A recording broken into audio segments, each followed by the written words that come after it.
Mating na ho ang bayad sa inyong bahay. Ito ho yung pera sa demolition compensation ho. Kinuha ni nanay ang bag na may lamang 3 milyon. Kapitan, salamat ng marami. Ako muna ay aalis at pupuntahan ko ang aking mga anak. Dapat ho nagagamit nyo sa maayos ang perang yan. Ako'y may 2 tunay na anak at 1 ampon. Paghahati-hatiin ko sa kanila ang perang ito.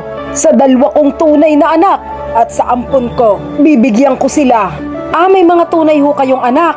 Dapat ho masubukan nyo sila sa 2 yon kung sino ang mabait at tunay na magmamahal sa inyo. Pero sa mga anak nyo huga ay sadyang meron doong mabait.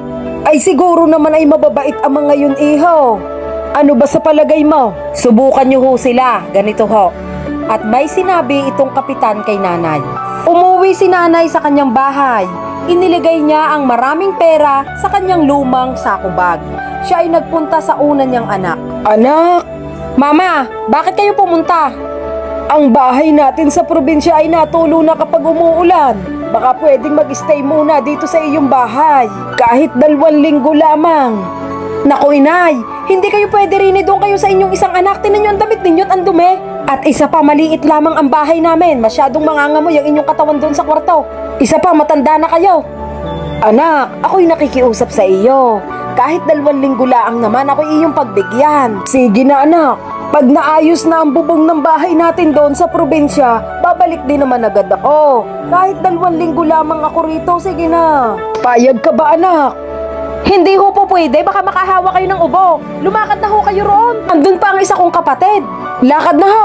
At hindi tinanggap ng unang anak itong si nanay. Baka kayo'y di ni paabuti ng pagkakasakit. Kagagalitan din ako ng aking mister.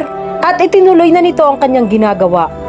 Sige anak, hindi na ako pupunta pa sa iyo. Tandaan mo iyan. Malungkot na tumalikod itong si nanay. Hindi siya tinanggap ng kanyang unang anak. Habang siya ay naglalakad, inisip niyang puntahan ang kanya namang padalawang anak. Malayo-layo rin ang bahay ng pangalawa niyang anak sapagkat ito ay nakatira sa may bukid. Maya-maya nga, andito ang anak niyang lalaki. Maayos ang ani natin ano? Oo mahal, maganda ang sibol ng mga gulay. At eto na si nanay.